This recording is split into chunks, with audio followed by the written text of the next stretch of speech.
السلام علیکم ورحمۃ اللہ وبرکاتہ۔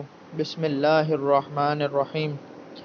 حضرت اسماء بنت امیس رضی اللہ عنہا کہتی ہیں کہ رسول اللہ صلی اللہ علیہ وآلہ وسلم نے مجھ سے فرمایا، کیا میں تمہیں ایسے کلمات نہ سکھاؤں جن کو تم سختی اور مصیبت کے وقت